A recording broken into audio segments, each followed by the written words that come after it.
What's up guys, Chris here from Good Tech Bad Tech, and I just installed iOS 7 Beta 2 on the iPad 3. I want to give you my review and how it performs, in my opinion.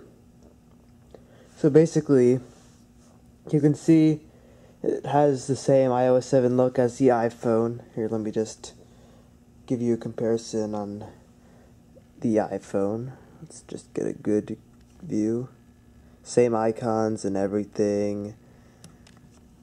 Has the same little smaller Wi-Fi.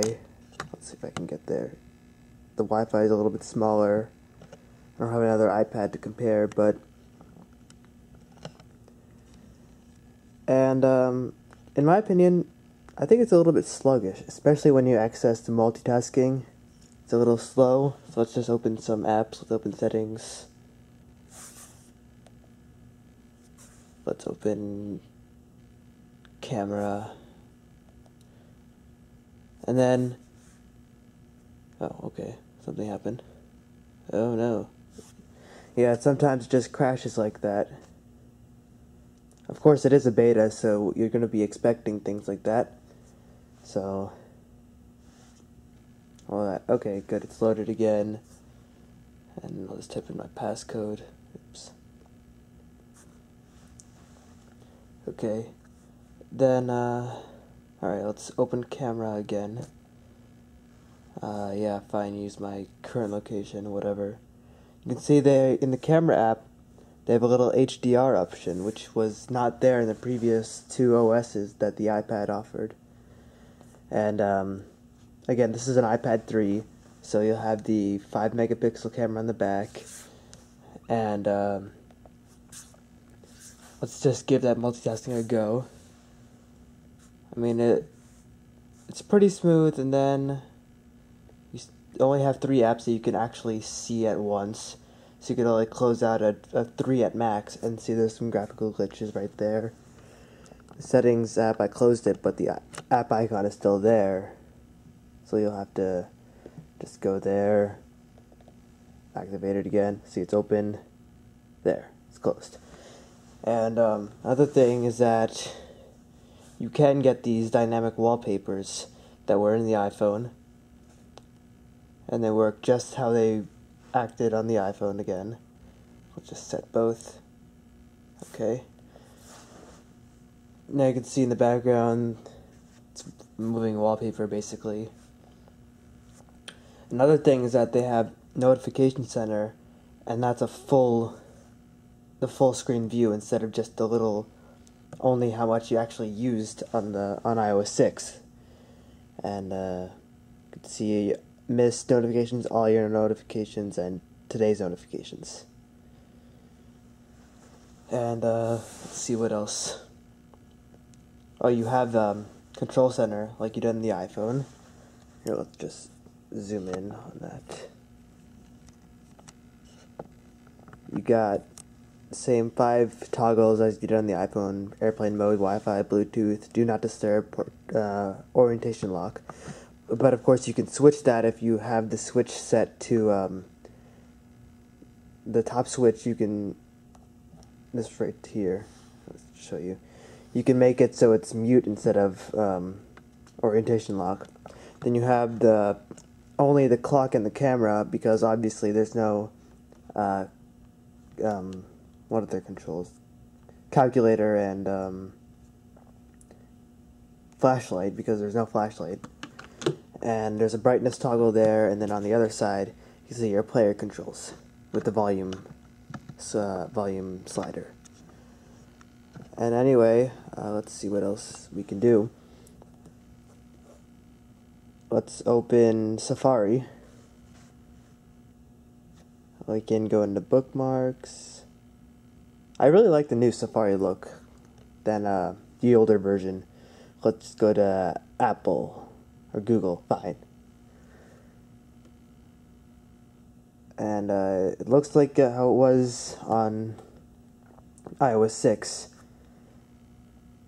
Well, the web page does, but you can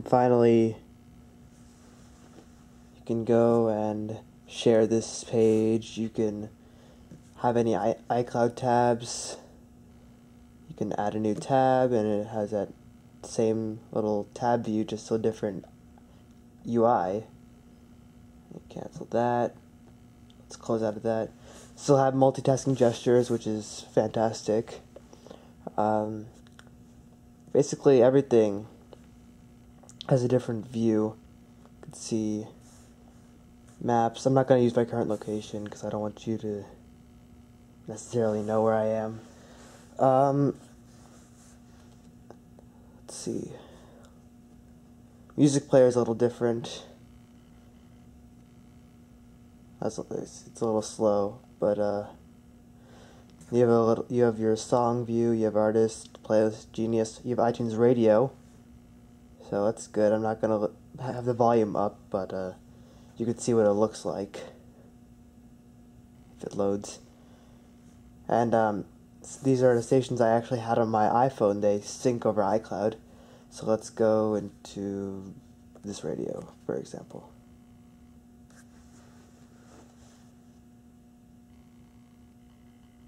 Oh, okay, well, I guess there's something wrong with that radio. Let's try something else. And then you can see up in the player window, it shows it's playing. And you have these things on these controls on the side where you can start this, you can pause it, you can switch to the next track. Of course, you have only a limited number of skips like Pandora Radio. And on this side, you have you can buy the song, and then this is where you can create a new station from the artist or a new station from the song itself. So let me go and pause that, and let's close out of that. Let's see.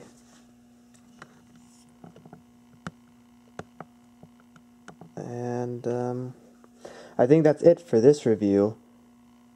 You can tell that the iPhone apps are still only can only have 2x or 1x, and it has the same little button on the bottom right there. But iPhone apps look the same. They don't stretch out more. They don't do anything less. That's a little graphical glitch, but yeah, it looks good both in portrait and landscape. And you have the thing where you can slide down and search the iPad. Of course, I'll never use that. You have the FaceTime app is different. So let's just, I want to try this HDR because I haven't tried it yet. So HDR is on. Let me just, here, okay. Let's take up an HDR picture of this smart cover. And I'm sorry for the lighting. There's a light right above me. I can't really do anything about it. But I'll just take a picture right there. And it took it. And it's in my camera roll.